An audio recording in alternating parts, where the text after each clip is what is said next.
This isn't an easy story to tell, but I guess none of our stories are. It's been my experience that people who are the most reliant on God have the hardest stories to tell. When I was 12, my mother was diagnosed with multiple sclerosis. My father was out to sea on a 6-month tour at the time, and so seemingly overnight, I became the man of the house. My parents' marriage began to fall apart, so I started partying on the weekends. And what began as drinking soon included using marijuana. I became an expert at throwing parties. I became a street racer. I became a womanizer.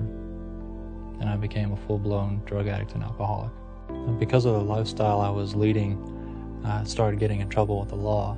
And eventually I found myself in a jail cell. There was no one to bail me out.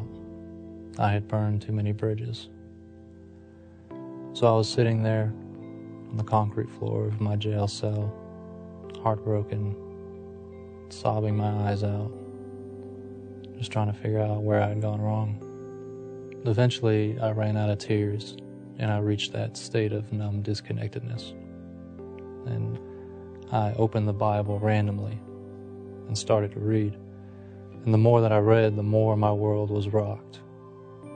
God spoke to me in that moment, in that cell.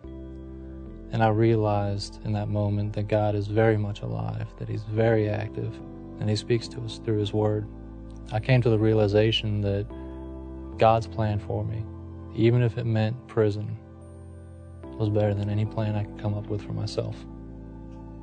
I'd been in prison for about a month when I was called into a meeting, and we were told that there was going to be an opportunity for some of us to attend college on a real campus with real college students for real college credit.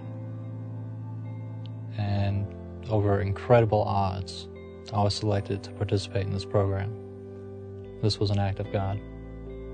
Part of our commitment as students was to attend the Quest for Authentic Manhood, or men's fraternity.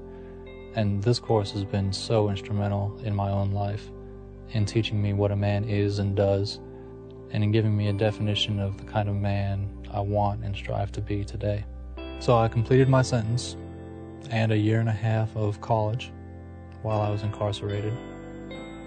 Jesus Christ had not only brought me through prison, but I realized He'd rescued me from the downward spiral of sin.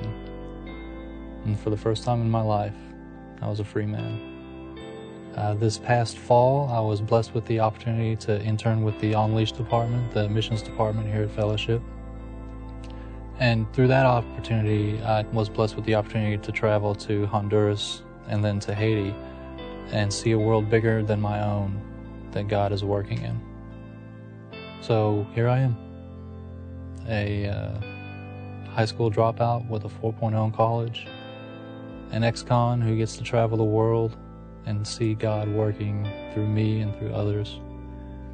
A jacked up, broken, formerly drug addicted, poor excuse of a man who gets to make a life helping others just as wicked as I am. This isn't an easy story to tell, but it's not my story. It's His story, and it's worth telling.